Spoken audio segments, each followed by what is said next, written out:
This is a continuation from my walk around I did on the 2005 Pontiac Sunfire. I said on there I was going to talk about the brakes, but for some reason the smartphone kept cutting off my thing. I wanted to add this to the walk around, so now I'm shooting it separately. Don't know if I'll be able to add the two together because I don't know if I know how to do that, but I'm going to point this at the table and we'll get to talking about the brakes, things I ran into while doing the brakes.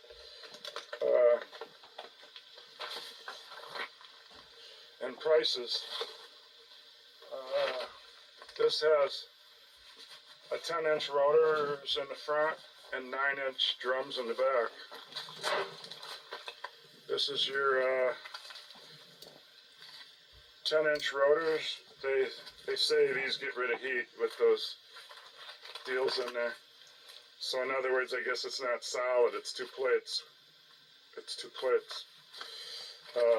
How rusty this got. I only threw it in the iron pile for a day or so, but it's been raining off and on.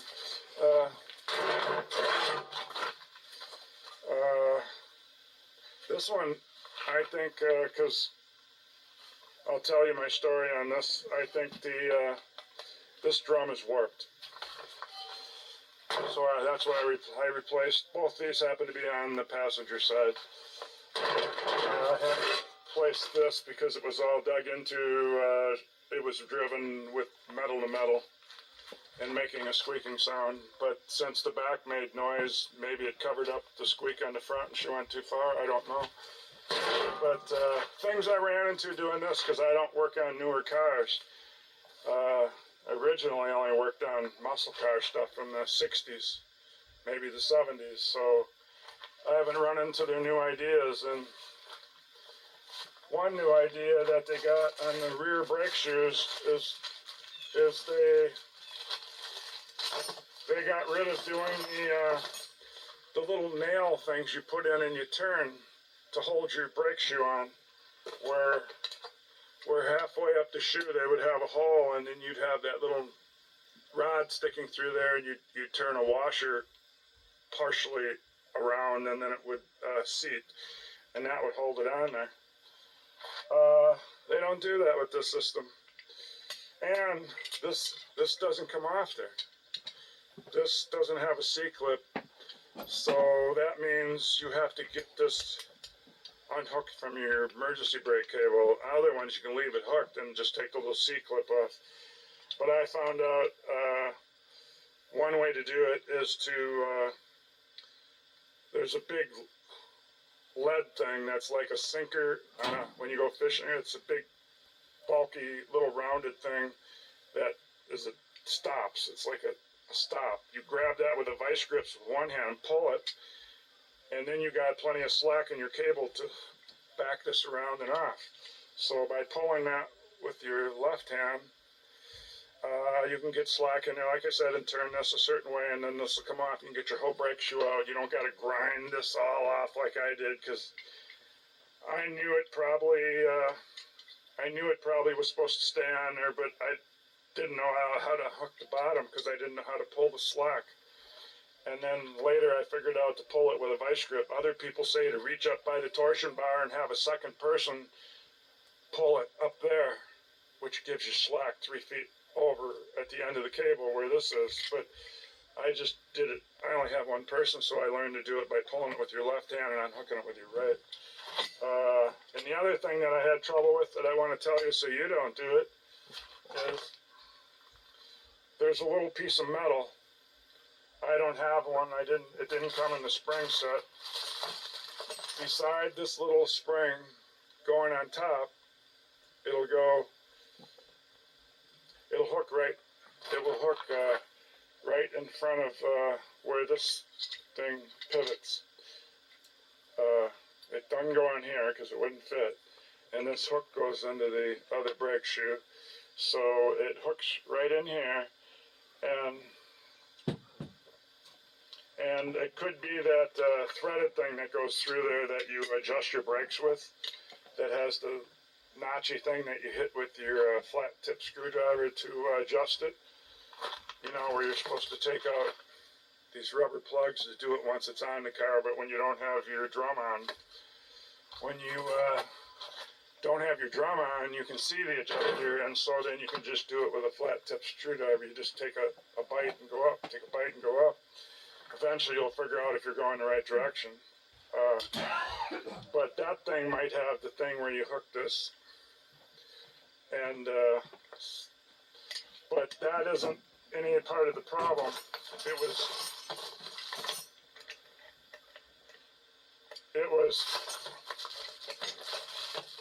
there's two problems for me. It was these.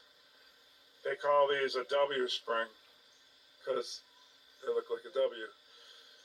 So when I'll tell you how to hook these in a second, but I put the wrong one on the wrong side. I mean, only one's going to have this thing. The other one's not going to. So, and the notch thing is only going to be up on the top where the adjuster is. There is no adjuster on the bottom on these. These notches for the adjuster are going to be up on the top. See, if you lift this thing up, this one has one too. It's right there.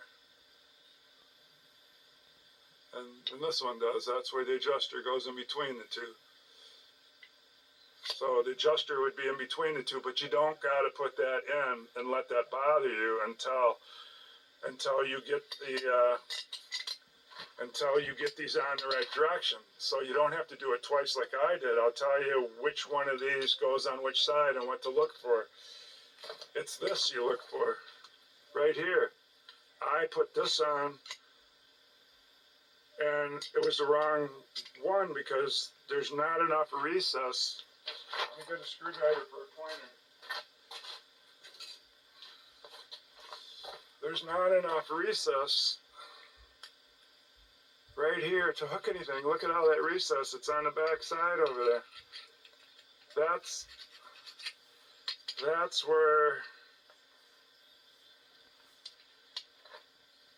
where you can hook that clip.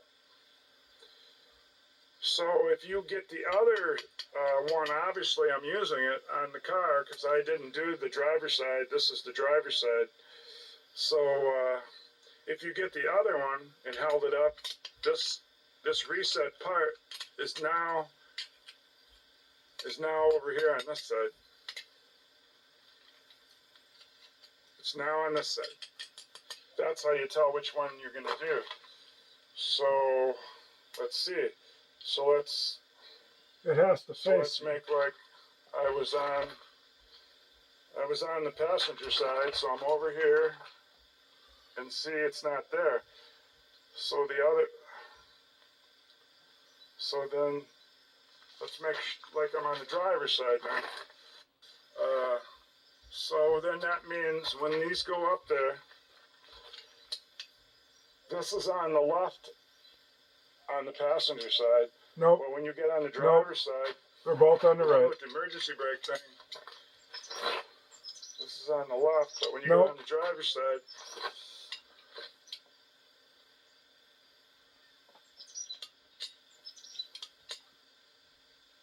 it'd be on the right. Be on the right, possibly. I'm not going to take it off. Yeah, on the driver's side, it's on the right. On the passenger side, it's on the left. Passenger side, it's on the left.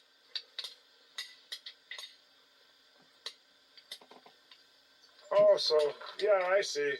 So this metal thing that hooks to the park brake goes on the back side then. So then if I went over to this side, which would be the driver's side to put this on, no, it'd still be on the right. It'd still be on the right. No, it'd be on the left. It'd still be there, but guess what you get now when it's on the right? You get access to this recess part right there. So what it is, they're both on the rear. You get access to that now. They're the rear shoe. And that's where the metal clip goes on. Instead of using left and right. It's just a little 3 or 4 inch sheet metal plate that even gets skinnier down to just this much. And it comes over by the adjuster. It keeps the adjuster from moving when you're driving the car. You don't hit a bump and have the adjuster change. That's really probably all that does. So you got to snap that on there. Unless you get the full kit. This spring kit was only $9. You don't get the adjuster. If you buy the full kit, you'd probably get that thing that keeps the adjuster from moving, and you'd get the adjusting rod.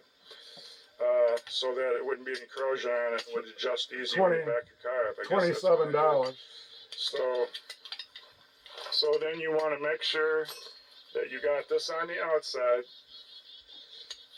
this groove on the outside. So that means when you're holding it up there, you got this groove in your metal plate there, and then you put your one shoe up there, and you get the spring to hold just one of them up first, and these hooks will go in.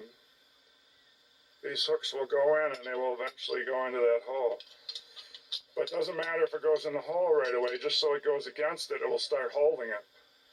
And every time I move something, this thing would come unhooked, and then I'd have to start over.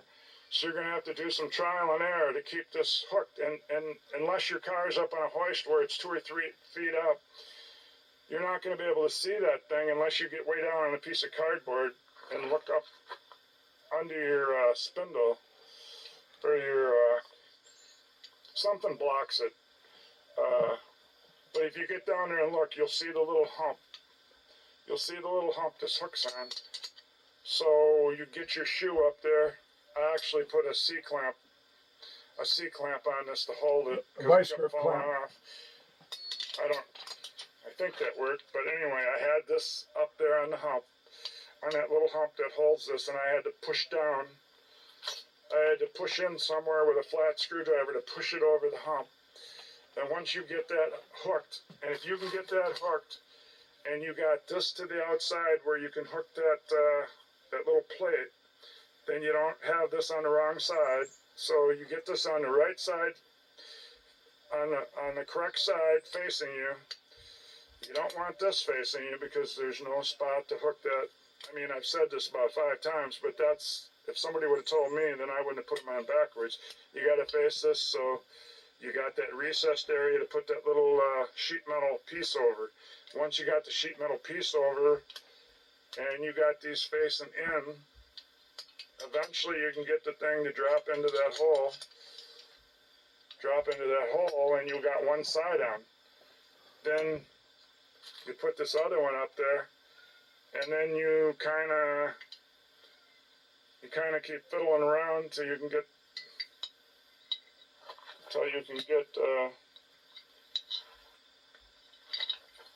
this, until you can get this other hook in there, like so, and you got them both in there. Then, before you put your top spring on, I mean, you're going to have your wheel cylinder in here. Your wheel cylinder is going to be in there on each side, and it sits there really nice with that. But considering you got your park brake cable hooked to the silver thing before you put your shoe up, the only thing you have to do is slap in your adjusting rod and put on the spring. And then instead of taking one of these off, you can adjust it before you put your drum on, because once this drum's on, there's no window through here to see it. You'd have to adjust it from behind the car, which, if you don't have a hoist in a garage, if you don't own a $5,000 lift the car up hoist, you have to lay on your back. And usually a guy at home doesn't have it jacked up very high on car ramps or whatever to go sliding under there. So you can adjust it with a flat screwdriver.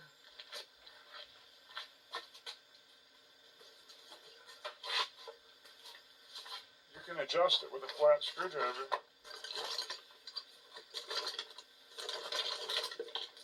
With a flat screwdriver.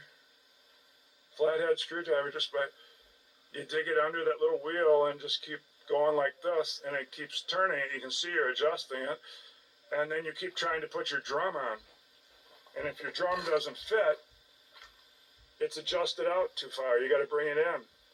So if you keep going the wrong way, it's never going to get smaller. So maybe try the other way. So this way you're prying it, you're turning the wheel that way. And if you pry from the top in, then you're turning the wheel the other way. One of the two ways is going to loosen it. It's going to make the shoes closer together or further apart. You want them closer together to get it on there, but in my case, it went on right away. So I just needed it further apart. Because you don't, like I'm saying, why would you want to go under there and take out this piece of rubber to adjust it when you don't have the brake drum on? So keep taking the brake drum off to get access to it, then keep turning your thing to make it bigger, and do it about 3 or 4 times. Put your drum on, still goes on and spins, and it doesn't even touch. Take it off, do it a few more times, put it on, do it till you finally feel it dragging, and then just back it off a hair, and you know you're right there where it'll go around without dragging. But once you apply the brakes later on from the pedal, that you know it'll work, because you were right next to where it'd be dragging. So that's pretty much all I got to say about that, except I will say what I ran into, and the only reason I was even back there, I didn't know the drum was warped. I mean, why in the world would the drum warp? Obviously, there's only 3 things to try. You got brake shoes, you got the wheel cylinder, that pushes out the brake shoes. You got the brake shoes, and you got a W spring, and you got your little spring. Yes, if the little spring didn't have any pressure, it wouldn't be pulling them back in. But and I put a new one on. And no, the reason these are both here, I didn't think these can wear out, so I just didn't bother changing them. And so you got the shoes. You got the wheel cylinder that pushes out on the shoes. So this is my theory. This wheel cylinder, for some reason, got stuck out and warped that drum.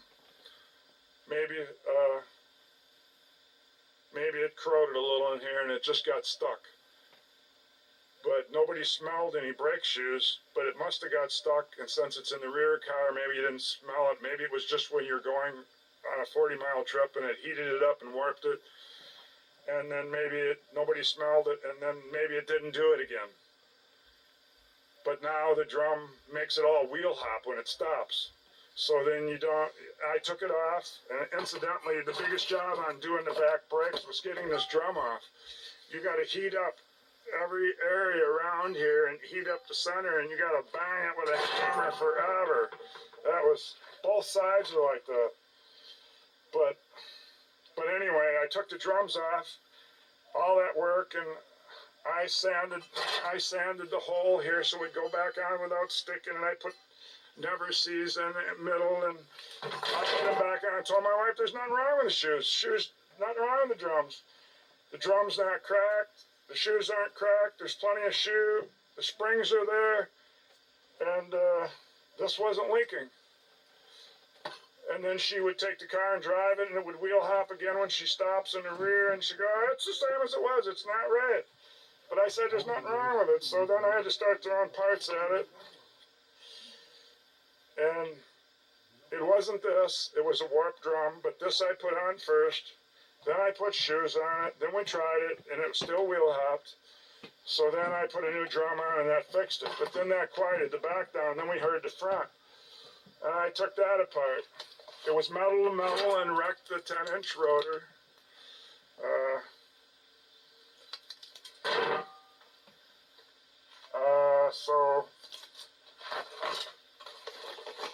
So that opened up a whole new things that I haven't seen, because I hadn't seen anything like this before. I haven't seen these W things.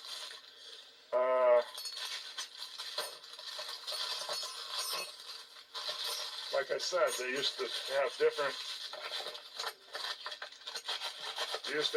ways to do it. Incidentally, this 2005, same as the 2005 Cavalier 2.2. The Cavalier would also have a IF on the 8th digit, would have an F on the 8th digit and the VIN number. So this engine would go in a 2005 Cavalier. So anyway, that fixed it. It was the warp drum.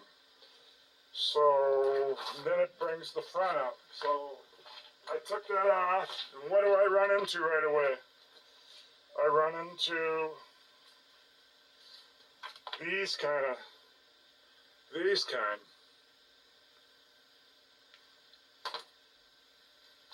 Here's what you'd want. You'd want these kind where they on a lathe took down all this metal. See how it's taken down from here all the way back so that it doesn't freeze up. Anytime you got this much solid metal all the way, they freeze up.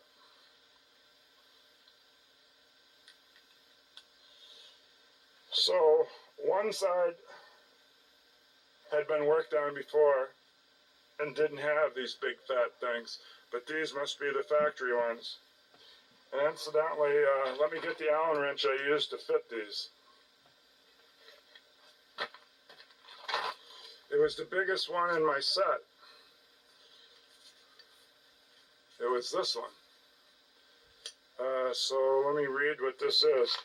It says 1/2, 3/8, 5/16, 7/16. So then this is probably a 1/2.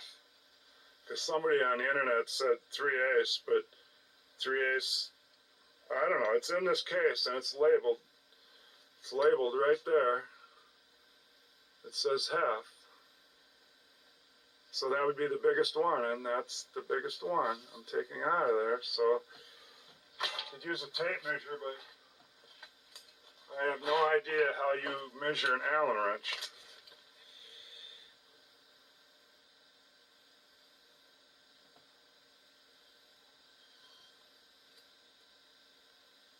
It says 3/8. I held it up and measured the distance across the Allen wrench, and it said,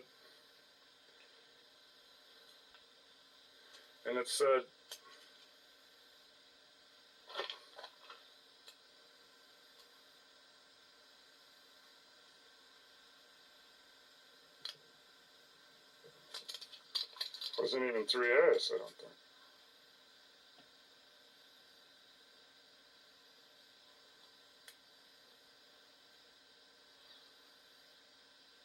Well, it seems like a hair under 3/8.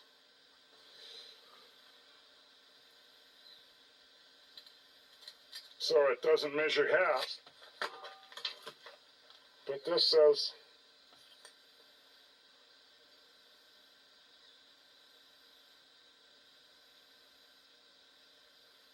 I don't know. Maybe they're just putting sizes on there for you, and this has nothing to do with the wrench. But whatever it is, it's a big hole there, and this goes in it. And when you're doing an old car, you got to beat this in with a hammer because it will not go in. It will. See the pattern there? That's where I beat it. You'll have to beat it in. And then after you beat it the initial time, you can take it out and just, it'll go in by hand. But you might have to beat it a couple times. But that's why you don't want to use these with all that material. But the thing is, when you use the kind I held up on this caliper, when you use these kind,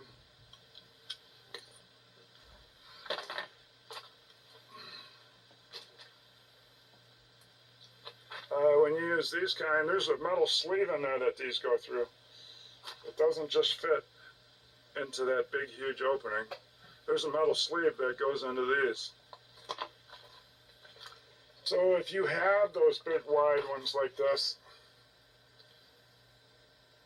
you're going to have to dig in like I did and put marks on them with your vice grip and then turn them this way, and that way, and this way, and that way. Keep turning back and forth till you can tap on them with a hammer and keep pulling while you're turning to get these out of there. The one I was able to grab because it was sticking out after you unthreaded it. And the other one I had to turn from the thread end. As you can see, the threads are all little boogered up from the vice grip. So whichever end you can get, you're going to have to turn them and turn them and turn them and turn them until it frees them up enough to get them out of there. And I suppose if you were going to use them over, you would have to take a wire wheel to this thing and then put new Vaseline or whatever, something on them. I never put anything on them, but if you change this caliper, then you're stuck doing this brake line and bleeding it. But when you're not, and let's say somebody already worked on these and it comes with these nice turned ones, and there's the sleeve. You can see it, and there's that metal sleeve in there, see it? I bought these bolts in a bag. It was $10 for 2 of them, and it came with these sleeves. And then the thing I was going to tell you is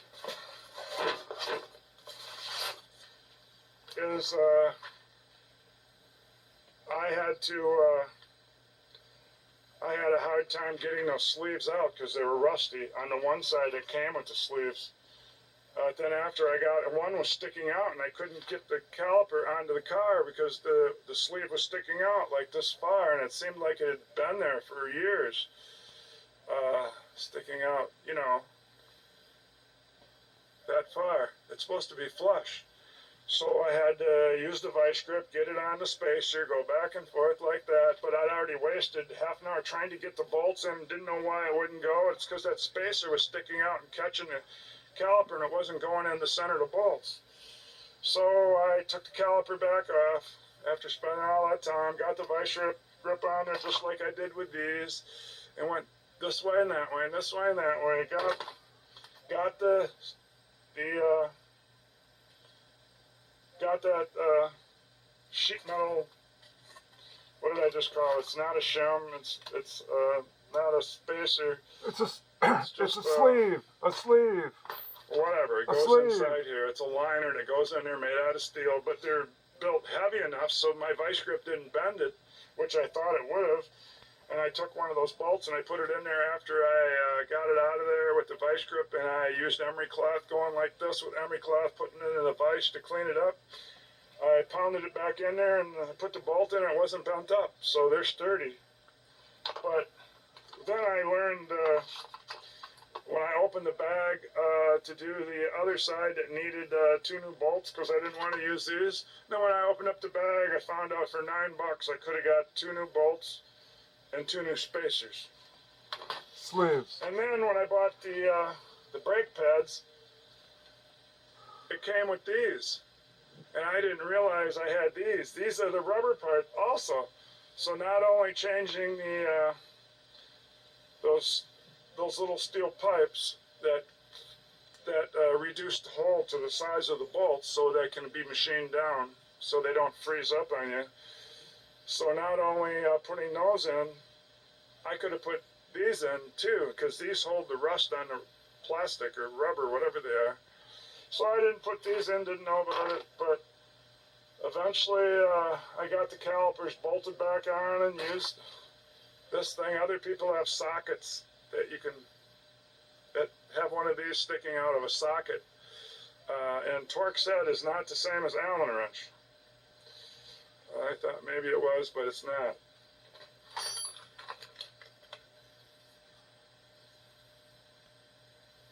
This says Made in USA Torx. And the biggest one in here wouldn't have been big enough anyway, but I compared it to this smaller one, and you can see that it's, well, it's got those ridges in there that go in, and these are flat. Each on 6 sides it's flat, doesn't have those ridge-like things. I don't know, they could be the same, but I don't know. But I didn't have one in this thing to fit. So, and then I initially thought one was too big and one was too small, but you have to pound it in with your hammer. You have to pound this big one in with your hammer. And I didn't know about the plastic pieces coming out. You must just push them together or something and beat them through the hole. The threaded end, there's threads inside. There's threads inside just one end. I think that goes to the end, that goes to this end where the Allen wrench is, the threaded end. You can see how with that rust end, this does not want to go in there, but when you go to this, that end, it goes in nice. But, so on this one, it rusted on the inside where it's going to screw into the part of the car. Steering knuckle side. It didn't rust on the other side. But it made it so we had to put our foot on the Allen wrench every turn. Take it off, bring it up, put your foot on it, go down. But I got a bad hit, and I was having my wife do it, and then she has really thin skin and thin blood, and just barely bumped her wrist on the fender wall. And I looked, there's no really sharp parts. There's a screw holding something on, but it's a pan head, and it's kind of flat. She got big cuts right here, loosening these things. So we were mad at these. We were not going to use these, and so when I bought this caliper, I realized this caliper gave you the bolts with it. And in one parts store, I was saying, why don't they want to? Because when I bought that, when I bought this wheel cylinder, I never even thought I'd get that off, and I definitely didn't want to use those bolts over. But they don't come with it. And I asked the parts store, why don't they come with the bolts anymore? This would have always had bolts. They said manufacturers found out they can make more money. They can make more money selling them separately. So then that's two items that have to be in stock where you don't have to order it if you live in a rural town. So you have to say, do you have the cylinder? And you have to say, do you have the bolts? So then you'd be stuck always using your old bolts half the time, I suppose. And then it's just not a good deal. Then you got to try to clean your bolts up. If you don't, then it's harder for the next guy that would do it several years later. Put Vaseline on them, never seized. With plastic or rubber parts, I put soap on those shims, those round pipe spacers. I put soap on them, and then I made them slide in there nice. So we didn't use this caliper, so I used it just for the demonstration to talk about these older ones that aren't turned on a lathe and have much more material to catch, so you have to put your foot on it every time you're loosening it all the way. So nobody would want those. And I talked about knowing which way to put your brake shoe and which one to grab. You want to grab the one that shows that part there where you can put that little metal clip on it. It's not a clip, it's a thing that goes over 3 or 4 inches over like an L to drag on the adjuster. Yeah, so now that I know all this, I'll probably never do another one. That's kind of the way the mechanic says. Well, that about wraps it up. I did the overview earlier. I'll see if I could hook these two videos together if I have to post them separately. Well, that wraps it up here. And then since I didn't have to change the caliper, right, and I only put the rotor on, I didn't have to do any more bleeding than just that back one, and I bled that one, and the brakes are fine still. So now this is a nightmare behind us. We can use the car, no more squeaking. The brakes were always good. It's just the back one hopped, wheel hopped, and the front one squeaked. So now they're normal. No wheel hop and no squeak. All right, wrapping it up. I hope some of these things I said help somebody do their first brake job. I showed you the things I would run into. All right, bye from Wisconsin.